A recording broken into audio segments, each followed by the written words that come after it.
ডিপলিটিসাইজেশন হয়েছে কয়েক বছর ধরে। সেই ডিপলিটিসাইজেশনের ব্যাপারটি চলছে কিন্তু বহু বছর ধরে, যতক্ষণ পর্যন্ত শেখ হাসিনা এবং খালেদা জিয়া রাজনীতিতে ছিলেন ততক্ষণ পর্যন্ত এই ডিপলিটিসাইজেশনটা করা সম্ভব হয়। কিন্তু এরপরে যেটা হচ্ছে যে আওয়ামী লীগ কার্যত কার্যক্রম নিষিদ্ধ হয়ে আছে। বিএনপির যে রাজনৈতিক ধারা, সেই নিয়মতান্ত্রিক রাজনৈতিক ধারায় তারা বরাবরই চ্যালেঞ্জের মুখে আছে। বিএনপি নিয়মতান্ত্রিক রাজনীতির ধারায় কাজ করতে চাইছে, নিয়মতান্ত্রিক রাজনীতিতে তারা গণতান্ত্রিক একটা ধারার মধ্যে করতে চাইছে, কিন্তু সেখানে তাকে তো চ্যালেঞ্জের মুখে ফেলছে অগণতান্ত্রিক শক্তিগুলো। জামাত ইসলামী একটি অগণতান্ত্রিক রাজনৈতিক দল, নিয়মতান্ত্রিক রাজনৈতিক দল তারা নয়, এবং তাদের প্রচুর সশস্ত্র গ্রুপ আছে তাদের ছত্রছায়ায়।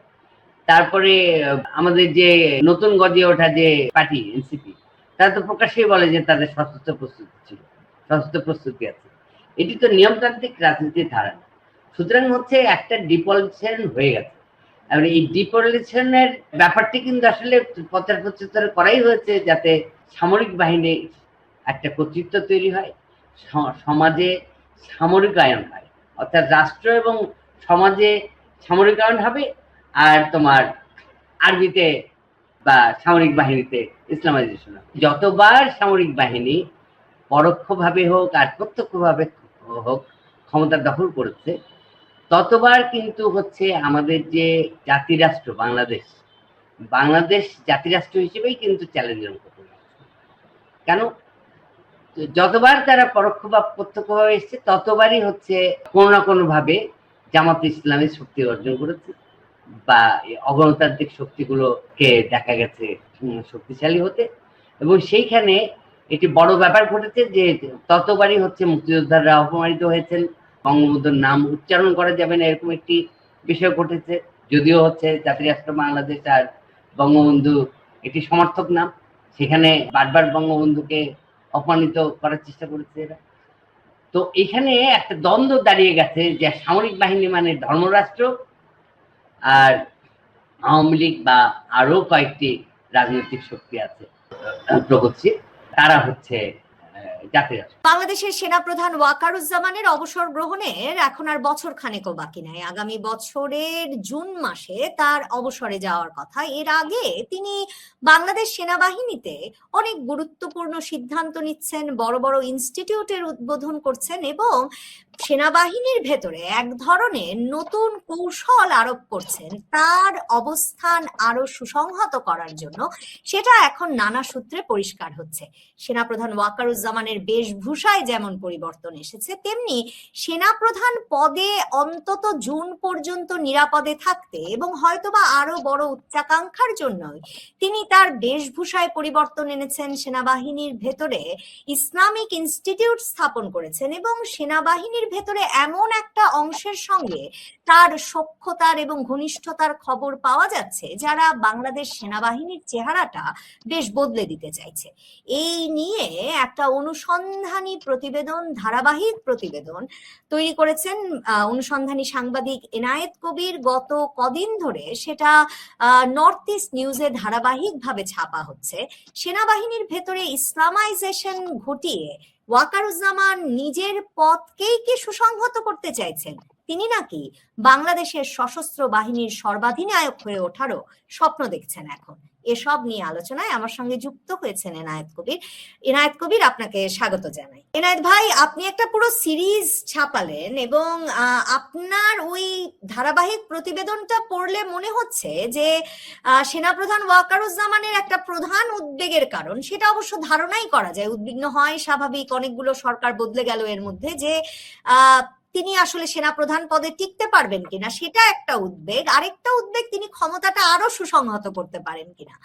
এবং আপনি একটা বাংলাদেশ সেনাবাহিনীর ভেতরে ইসলামাইজেশনের একটা ধারা দেখছেন এবং সেনাপ্রধান ওয়াকার সেটাকে তার একটা কৌশল বা অস্ত্র হিসেবে ব্যবহার করতে চাইছেন, তার নানা রকম প্রমাণ দেখছেন। সেনাপ্রধান ওয়াকারুজ্জামান কি বড় ধরনের কোনো উচ্চাকাঙ্ক্ষা নিয়ে এগোচ্ছেন? উনি কি রাষ্ট্র ক্ষমতা দখল করবেন শেষ পর্যন্ত, নাকি সেনাবাহিনীর ভেতরেই একটা নীরবে আরামে নিরাপদে অবসরে যেতে চাইছেন? উনার উদ্দেশ্যটা কি মনে হচ্ছে? উদ্দেশ্য তো অনুমান করে বলা কঠিন, হ্যাঁ, কিন্তু আমরা কার্যক্রমটা নিয়ে আলোচনা করি। সেটা হচ্ছে যে একটা বিষয় ঘটেছে যে 2024-এর 5 আগস্ট যখন রেজিম চেঞ্জ হলো, তার অনেক আগে থেকেই তো একটা ইসলামাইজেশন হচ্ছে আর্মির মধ্যে, এরকম একটা ধারাবাহিকতা দেখা যাচ্ছে। তো সেখানে নানান সূত্র থেকে, সামরিক সূত্রগুলো থেকেই আমরা জানতে পারছিলাম যে আহ ইকবাল করিম ভুঁইয়া যখন সেনাপ্রধান হয়েছিলেন তখন থেকেই হচ্ছে এক ধরনের ইসলামাইজেশন হওয়া শুরু হয়। তো 5 আগস্টের রেজিম চেঞ্জের পরে কিন্তু একটা জিনিস দেখা যায়, হ্যাঁ, যে অনেক সেনা সদস্য নারায়ে তকবীর বলে স্লোগান দিচ্ছেন, তারপরে কেউ গিয়ে ভাস্কর্য ভাঙছেন, হ্যাঁ, এবং অনেককেই দেখা যায় বলতে যে হ্যাঁ আমরা পরিবর্তন ঘটিয়েছি। তো একটা সুশৃঙ্খল ডিসিপ্লিন বাহিনীর কাজ তো এটা নয় যে রেজিম চেঞ্জ অংশ নেওয়া বা তাদের কাজ হচ্ছে রাষ্ট্রকে সুরক্ষা। তো সেইখানে একটা বড় বিষয় ঘটেছে আসলে যে স্পেশালি জওয়ানদের মধ্যে একটা ব্যাপক সংখ্যক সদস্য ঢুকে পড়েছে যারা আসলে যাদের অগণতান্ত্রিক শক্তিগুলোর সঙ্গে সম্পর্ক আছে। তো এই জায়গাতে একটা জিনিস দেখা যায় যে 5 আগস্টের আগে যে 4 আগস্ট রাত্রে সেনাবাহিনী কঠোর কোনো ভূমিকায় যেতে পারলো না, সেইখানে একটি বিষয় কাজ করেছিল কিন্তু যে জওয়ানরা অর্ডার শুনবে কিনা অফিসারদের। যদি কঠোর কোনো অবস্থানে যাওয়া হয় সেক্ষেত্রে জওয়ানরা অফিসারদের অর্ডার না শুনলে তখন তো সেই কঠোর অবস্থানটা ব্যর্থ হতো। তো সেই রকম কিছু কৌশলগত অবস্থান কিন্তু 4 তারিখ রাতে সেনাবাহিনীর প্রধান ওয়াকারুজ্জামান নিয়েছিলেন, যে কারণে রেজিম চেঞ্জটা তিনি ঠেকাতে পারেন নাই, কিন্তু একটা বড় ধরনের ম্যাসাকার হয়তো সেই সময় থেকে গিয়েছিল। এরপর থেকে তো কার্যত আসলে সেনাবাহিনী এখনো সিভিল প্রশাসনকে সহযোগিতা করে যাচ্ছে, তার মানে তারা ক্যান্টনমেন্টের বাইরে আছে। তারপরে অপারেশন ডেভিল হান্ট বলে একটা বিষয় যে শুরু করেছিল, সেখানে সেনাবাহিনীর ভূমিকা ছিল, সেটিও অব্যাহত আছে। সুতরাং কার্যত কিন্তু এক ধরনের পরোক্ষ সেনা শাসনই চলছে। যদি আমরা সেই কার্যত পরোক্ষ সেনা শাসনের দিকে তাকাই, তাহলে তো সেনাপ্রধানের নিয়ন্ত্রণ আছে, এবং সেই নিয়ন্ত্রণের জায়গাটা থেকে জানা যায় যে বিভিন্ন সামরিক সূত্রেই জানা যায় যে তার একটা জনপ্রিয়তা আছে জওয়ানদের। তো এই যে জওয়ানদের মধ্যে যে জনপ্রিয়তা, সেটির কারণও কিন্তু ওনার এই যে নতুন যে বেশভূষার পরিবর্তন, নতুন যে পরিবর্তনটা, সেই পরিবর্তনের ফলে সেখানে কিন্তু একটা ইমেজ বিল্ডিং এর বিষয় ঘটছে বলে নানানজন মনে করছে। আরেকটি বিষয় হচ্ছে যে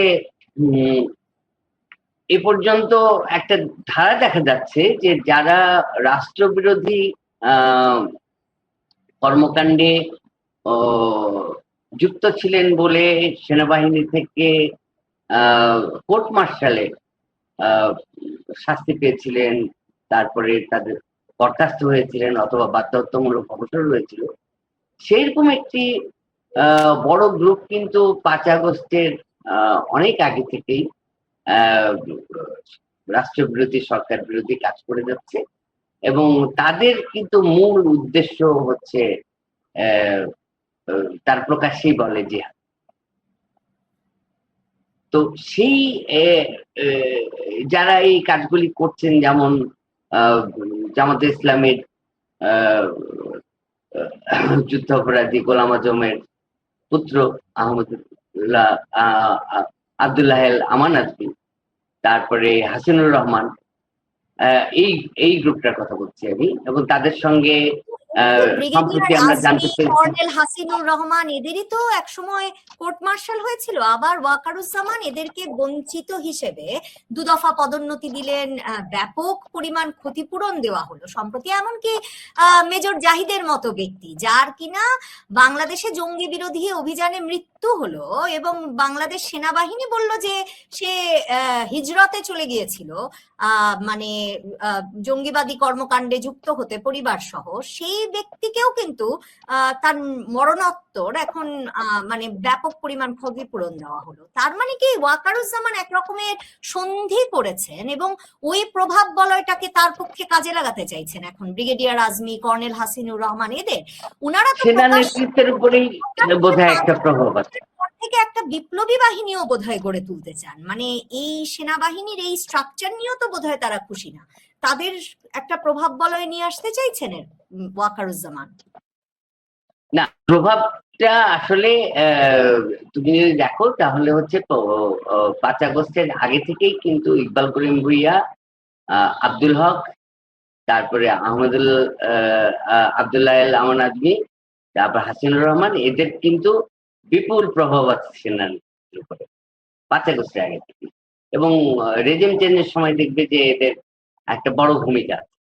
তো এরা তো মনে করছে যে এরাই রেজিম চেষ্টা করে, তাই না? তো সুতরাং কর্তৃত্বটা তাদের, সুতরাং তারা তাদের এক ধরনের কর্তৃত্ব করানোর কাজ।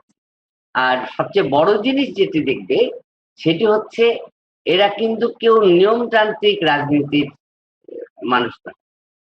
হ্যাঁ, সুতরাং যেমন হাসিনুরের ব্যাপারে আমরা শুনেছিলাম যে তিনি জিয়া অনুরাগী, এবং বিএনপির সঙ্গে তার এক ধরনের রাজনৈতিক মতাদর্শিক যোগাযোগ আছে, কিন্তু কার্যত দেখা গেল যে সে জামাত ইসলামের বলয়ে আছে। তো জামাত ইসলামের বলয়ে আছে, এবং সেটা কি কারণে আছে? তাহলে জামাত ইসলামের যে অভ্যন্তরীণ নানান ধরনের অগণতান্ত্রিক নেটওয়ার্ক আছে, অগণতান্ত্রিক শক্তি আছে, সেই শক্তিগুলোর সঙ্গে হাসিনুরদের যোগাযোগ আছে। হাসিনুরদের সেখানে স্বস্তি বোধ করে, কারণ যারা বিএনপি তো নিয়মতান্ত্রিক রাজনীতি, সুতরাং সেই নিয়মতান্ত্রিক রাজনীতি তো এদের পছন্দের কোনো কারণ হতে পারে। সুতরাং দেখবে যে এই যে অবসরপ্রাপ্ত যারা, বা বাধ্যতামূলক অবসরপ্রাপ্ত যারা, বা বরখাস্ত যারা, এদের রাজনৈতিক ছত্রছায়াটা কিন্তু জামাত ইসলাম। হ্যাঁ, তো স্বাভাবিকভাবেই তাদেরই আবার প্রভাব যদি সেনা নেতৃত্বের উপরে থাকে, তখন স্বাভাবিকভাবেই তো একটা বিষয় এসে পড়ে যে সেখানে একটা অগণতান্ত্রিক এলিমেন্টস, নানান ধরনের অগণতান্ত্রিক এলিমেন্টস ঢুকে পড়ছে, এবং এই একটা ডিসিপ্লিন বাহিনীতে চাকরি করার যেসব মানুষ, তারা যদি অগণতান্ত্রিক শক্তির সঙ্গে হাত মেলায়, তাহলে তো রাষ্ট্র, গণতন্ত্র, গণতান্ত্রিক ধারা সবই হুমকির মধ্যে পড়ে, যেটি আমরা গত 5 আগস্টের পর থেকে লক্ষ্য করছি, যে নিয়মতান্ত্রিক বিষয়গুলো কিন্তু অনুপস্থিত। গত ধরো প্রায় আমরা তো 30 মাসের মতো দেখলাম, তাই না? ওয়াকারুজ্জামানের রাজনীতিটাও তো খুব পরিষ্কার হয়ে উঠেছে নিশ্চয়ই এতদিনে, কারণ ওয়াকারুজ্জামানকে মানে উনি শেখ হাসিনার আত্মীয় বটে, কিন্তু উনি ধরেন প্রথম একদম সরকার গঠনের আলোচনায় যেমন জামায়াতে ইসলামীকে আনলেন, কিংবা এখনো যে তিনি আসলে তার মানে তিনি যে ওই প্রভাব বলয়ে ঢুকলেন, ব্রিগেডিয়ার আজমি, কর্নেল হাসিনুর রহমান, তাতে আসলে ওয়াকারুজ্জামান কোন পন্থী বা কোন রাজনৈতিক বলয়ের সেটা পরিষ্কার হচ্ছে, নাকি ওয়াকারুজ্জামান আসলে নিজেকে মানে একরকমের সার্ভাইভ করতে চাইছেন, নিজে টিকে থাকতে, নিজে বেঁচে থাকতে বিভিন্ন কৌশল গ্রহণ করছেন? আপনার সূত্র কি বলে? আপনি নিশ্চয়ই লক্ষ্য করেছেন যে সেনাপ্রধান ভীষণ উদ্বেগ প্রকাশ করেছেন সম্প্রতি ইসলামিক ইনস্টিটিউট উদ্বোধনের সময়, যে বাংলাদেশটা বেদাতে ছেয়ে গেছে। হ্যাঁ, মানে অনইসলামিক কর্মকাণ্ডে ছেয়ে গেছে, নামাজে বেদাত, দোয়ায় বেদাত, সর্বত্র বেদাত, কারণ নাকি প্রকৃত ইসলাম শিক্ষা নাই।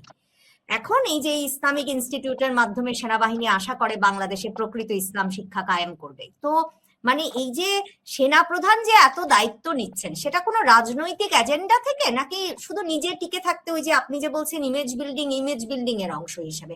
মানে উনি এসব করছেন কেন হঠাৎ? দেখো, ব্রাদারহুড কি বলে সবসময়, ব্রাদারহুড কিন্তু সবসময় এরকম আধুনিক ইসলামী এডুকেশনের প্রসঙ্গ নিয়ে কথা বলে, তাই না? তো সুতরাং ওয়াকারুজ্জামানের এই বক্তব্যটা কিন্তু নতুন কিছু না। প্রসঙ্গটা হচ্ছে মুসলিম ব্রাদারহুডের সামরিক কথা বাহিনীর যখন দায়িত্ব কি। বলাইলেন, তখন মানে সরাসরি প্রশ্ন করি, আমাদের ওয়াকারুজ্জামান সিসি হতে চাইছেন? হ্যাঁ, আমার কথা হচ্ছে যে সামরিক বাহিনীর দায়িত্বটা কি। সামরিক বাহিনীর দায়িত্ব তো ধর্মপ্রচার না।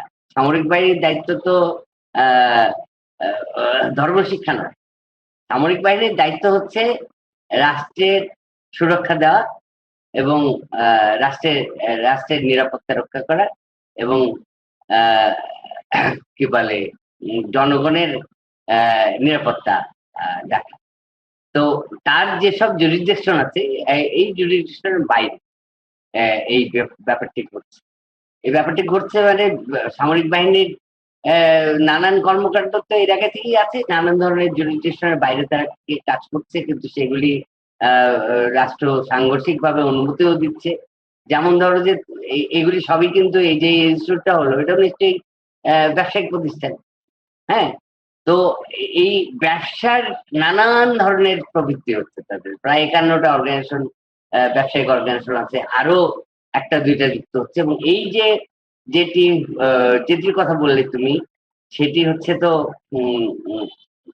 জলসিঁড়িতে। এখন এই জলসিঁড়িতে যেদিন উনি উদ্বোধন করলেন, এর সঙ্গে কিন্তু আরো অনেকগুলি একই দিনে উদ্বোধন হচ্ছে, সেটা ভিডিওর মাধ্যমে উদ্বোধন। এখন এই ব্যাপারটি সারা দেশে অনেকগুলো শাখা হবে এবং সবই হবে তুরস্কের অর্থায়নে।